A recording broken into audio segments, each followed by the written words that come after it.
Ya tengan todos ustedes bienvenidos a este canal de YouTube. Por ahí no se les olvida, me gusta su like abajo, aquí a la campanita, píquenle, púchenle. Vámonos, si no nos Comentario que quedamos. usted empleó ayer, si me lo permite. Este comentario fue que empezó su lucha, empezó el movimiento, empezó toda una lucha de convicciones desde el año de 1988, allá en Tabasco. Usted lo platicó ayer que lleva 35 años de lucha, contándolos desde hoy hasta ahorita. Presidente, preguntarle, ya en esta tercera etapa de su gobierno, tercera etapa concibiéndolo como el inicio, el clímax y ya la consolidación del proyecto, o se podría decir la conclusión de su gobierno, preguntarle, ¿cómo calificaría usted las acciones que se han venido dando de inicio a fin? ¿Cómo calificaría usted estos 18 años que usted buscó la presidencia? ¿Qué se ha concretado de las metas que usted tuvo? ¿Cuáles son los retos pendientes que usted consideraría siguen a futuro, los retos, las próximas pendientes que tendría, presidente? ¿Cuáles son las tareas que le dejaría en este caso a quien ocupe la presidencia de la República? Y también, presidente, preguntarle, pues, ¿cómo se siente después de haber ya llegado a la presidencia y tras tantos años de lucha?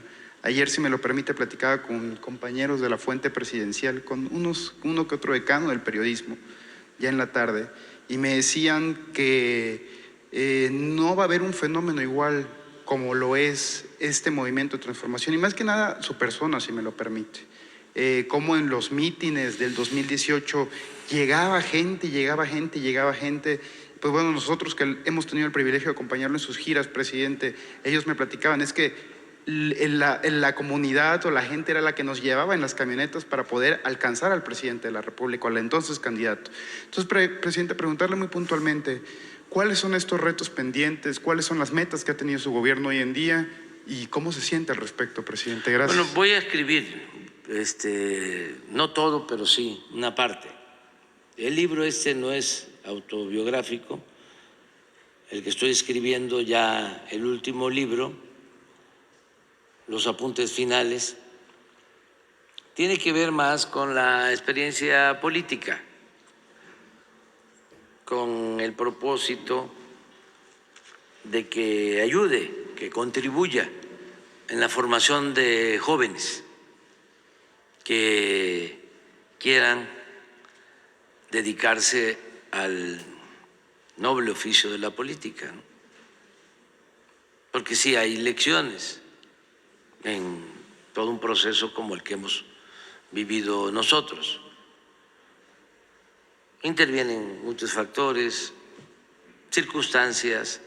Cuando hablaba de que llegamos aquí es porque muchos lucharon antes en el movimiento estudiantil, en el movimiento obrero, el movimiento campesino, en el movimiento por la democracia, precursores de este movimiento. Entonces a nosotros nos toca darle continuidad a ese proceso de lucha. Entonces es una circunstancia especial. También, pues,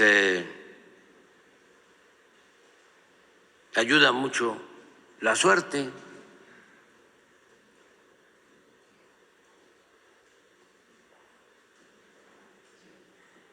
La política, decía Maquiavelo, es virtud, pero también fortuna,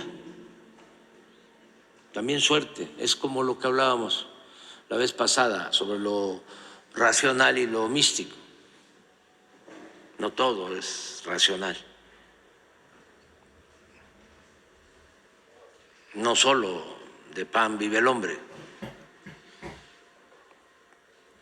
Y por eso hablaba también del bienestar material y del bienestar del alma. Pero la suerte es importante. Yo cuento ahí de cómo tuve suerte.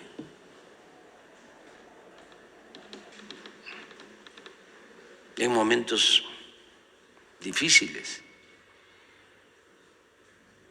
Y yo creo que la lección principal se sintetiza en algunas frases.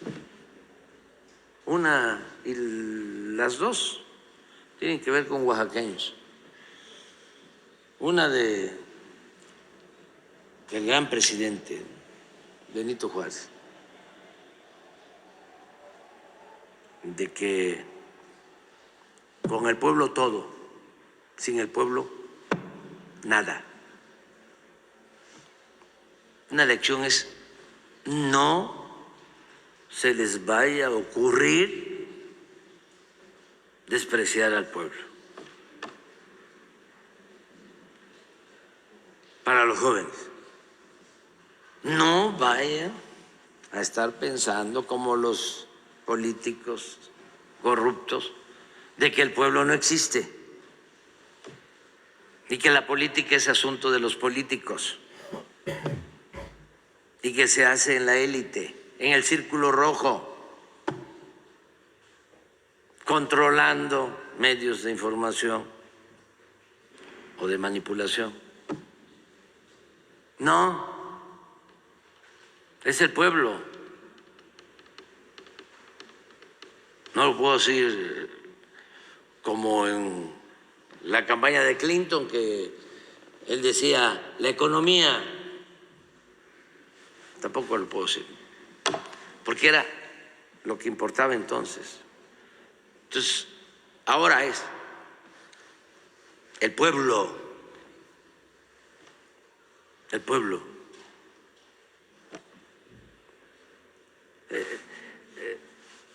Por todo, porque gobernar es servir,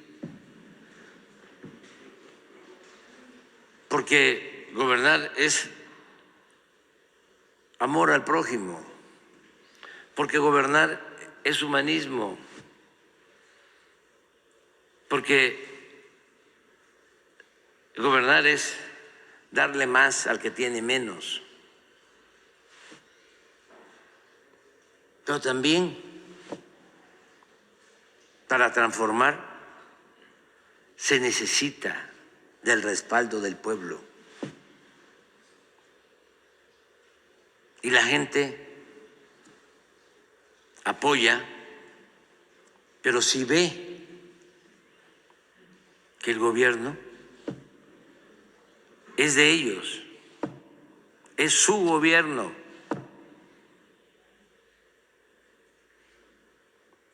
si no,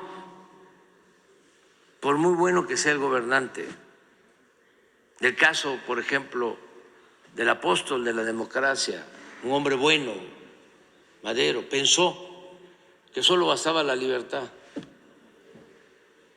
y tenía la posibilidad, no pudo o no quiso hacer la alianza con las bases, con los zapatistas, lo cual le hubiese permitido enfrentar a la reacción del antiguo régimen. No que no se da esa alianza y se queda en el aire. Y cuando lo traicionan, que lo traicionaron los oligarcas y desde luego los ejecutores fueron los militares más sanguinarios de entonces, que se habían formado reprimiendo a comunidades indígenas, exterminando a yaquis, a mayas,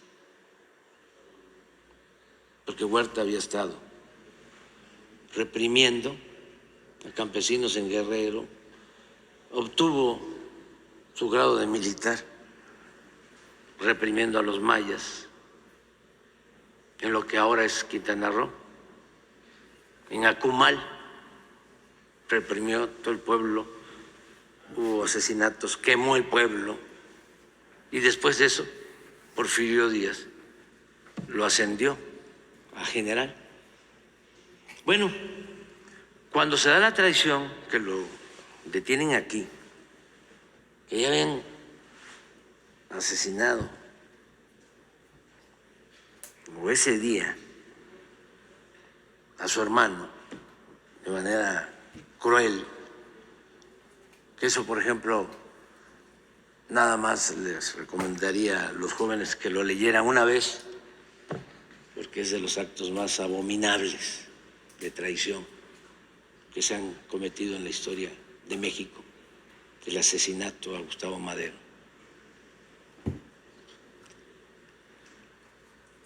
Cuando lo detienen, él sale al balcón y me están traicionando, pero la gente ya no lo apoyó. Y habían maderistas, ¿no?, en el centro, en las esquinas. No podemos permitir esta traición, arengando. Y la gente seguía su camino.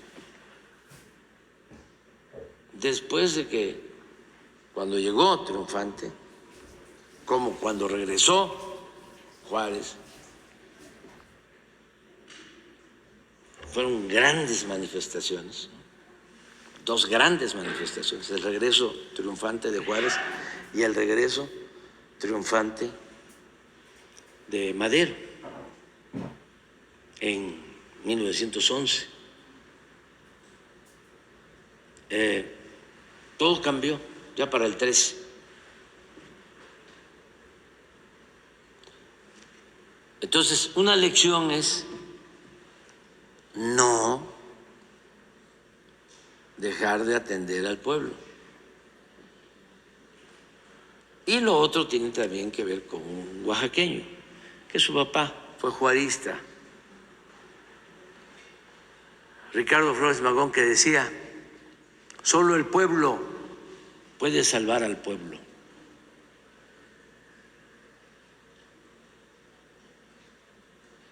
Yo les digo a los empresarios, se los acabo de decir hace poco, se los he repetido, además en muy buen plan, porque afortunadamente ellos van entendiendo de que hacía falta, ¿no?, la transformación.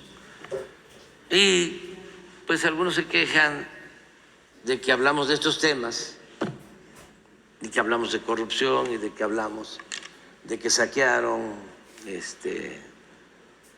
con el modelo neoliberal o neoporfirista, ¿no?, el país. Un saqueo como nunca en la historia, con Salinas de Gortari. Bueno, él fue el que manejó la partida secreta. Ahora veo a un hijo, yo no creo que sea él, pero... Y también... no tiene que ver, pero en este caso sí, porque ya cuando estaba enfermo, en la Madrid, Carmen Aristegui le hace una entrevista y le confiesa de que en el gobierno de Salinas de Gortari se habían robado. No, eso no lo quiero decir. Sí. Bueno, Pero él lo dijo. dijo que Salinas se había robado Sí. la partida secreta, porque existía una partida secreta. Esa partida es la que hace mención Pablo, donde se podía disponer del dinero y no comprobar nada. Como eso que llama la atención de que fueron a la Procuraduría, ¿no? Sacan dinero y no se sabe ¿a cambio de qué? No hay ningún papel. Nada más fueron a sacar el dinero. Bueno, y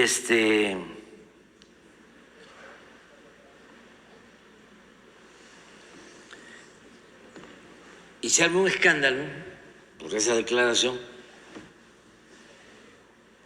Y uno de los hijos, yo creo que no es el que está, otro, junto con un colaborador cercano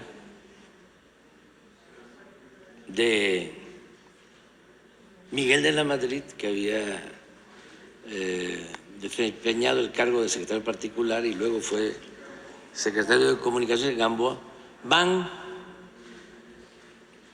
y le sacan una carta al señor, al finado Miguel de la Madrid, en donde ofrece disculpa y sostiene que él ya no estaba bien de sus facultades mentales.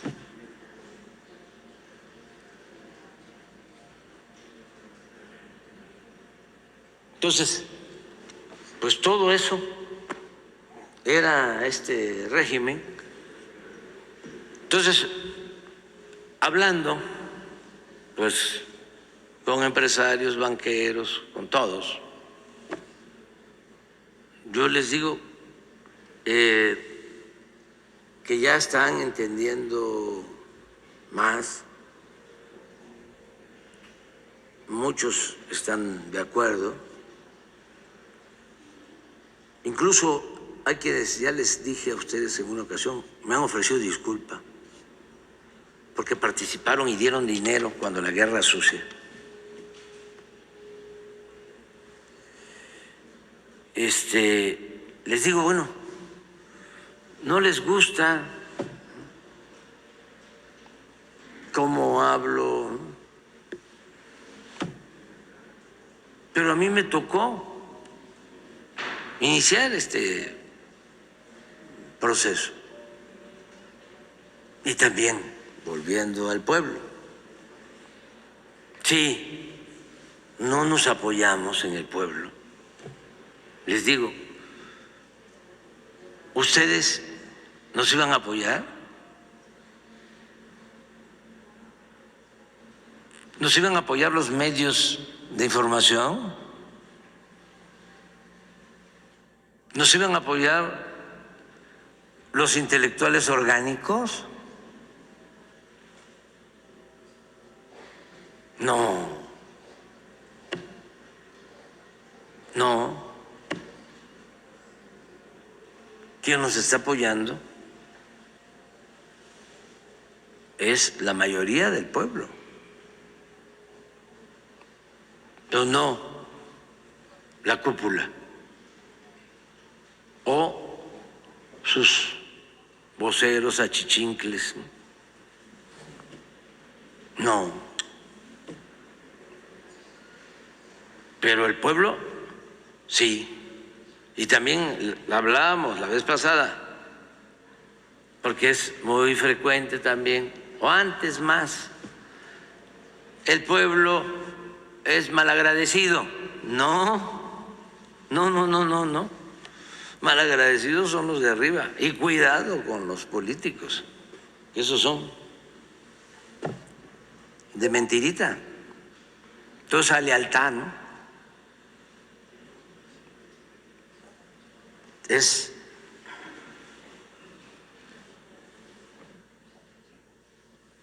relativa. Suele pasar que los amigos en política son de mentira y los enemigos de verdad. Por eso la lealtad es al pueblo. Y nos podemos poner de acuerdo con Pablo. Y nuestra lealtad tiene que ver con la causa que defendemos. No es una lealtad en lo personal. Eso es lambisconería, abyección a veces. No, la lealtad es al pueblo, la lealtad a la patria, la lealtad a los principios. Entonces, regresando, lo que decía Ricardo Flores Magón, solo el pueblo puede salvar al pueblo. Pero yo se los planteo así, de manera franca, sincera, Ellos lo entienden.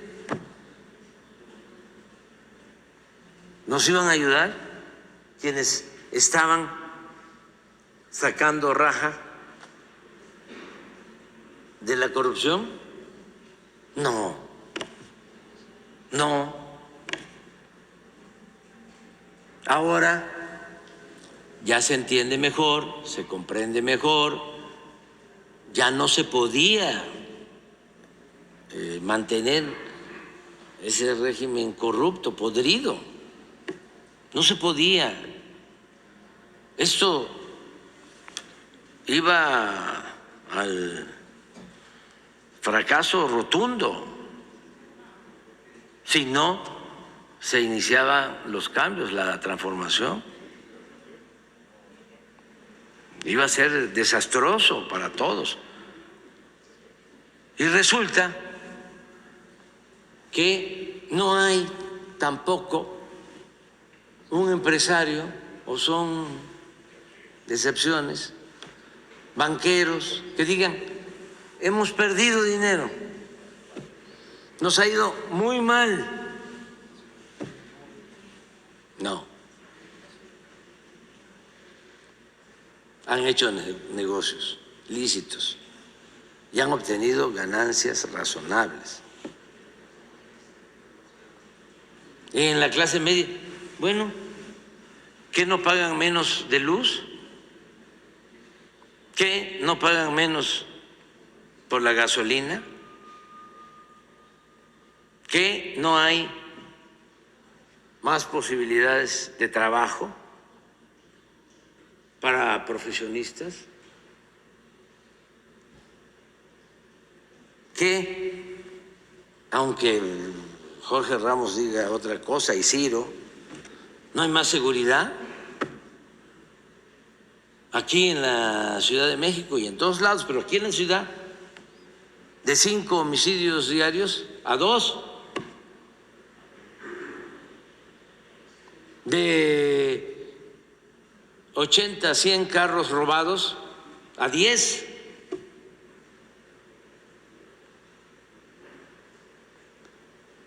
Una disminución nacional en secuestros del 70%. Y desde luego que falta mucho, falta muchísimo. Pero todo eso es para celebrarlo. La estabilidad política. ¿Dónde hay conflicto social? Así incontrolable. No. Y a los de menos ingresos, pues les ha ido mejor y les va a seguir yendo mejor, porque no puede haber trato igual entre desiguales. Hay que darle más al que tiene menos. Abajo, abajo, abajo, abajo.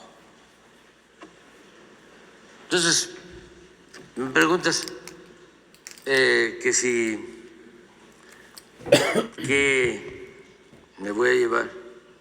Le atribuyen a Borges,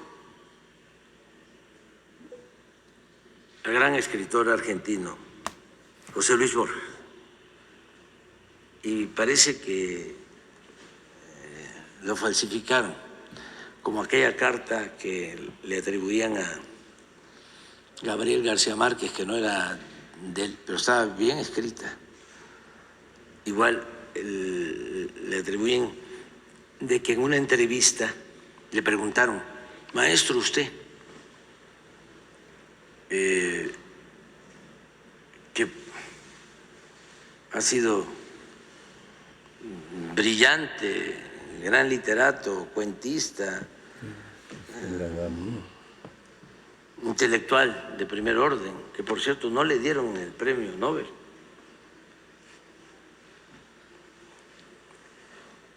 ¿O sí se lo dieron? No, ¿verdad? No.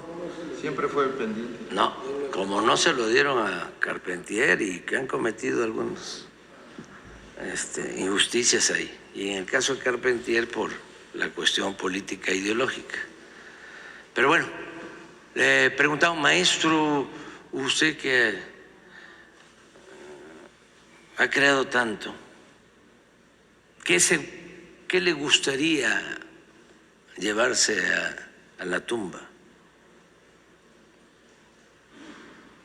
El poema más bello, su mejor cuento, ¿qué le gustaría llevarse a la tumba? Y dicen que contestó: los pequeños momentos en que viví con arrojo. Pero dicen que no es de él.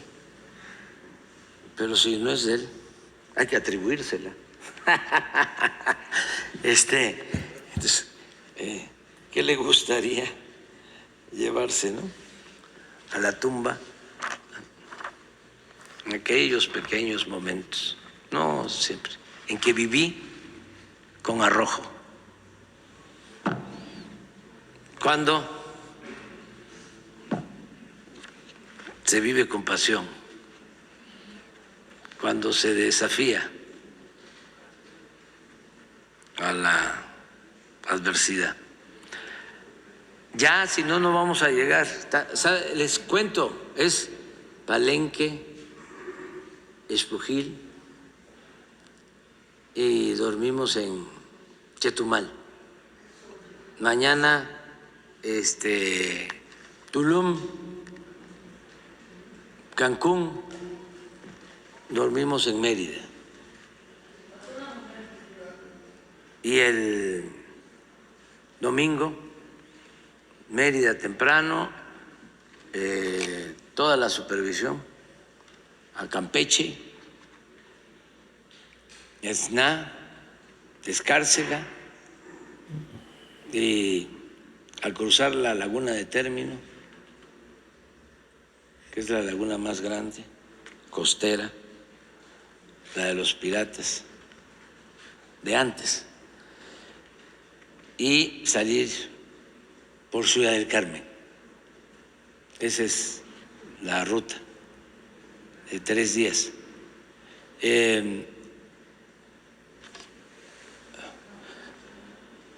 Los 3 quedan para el lunes.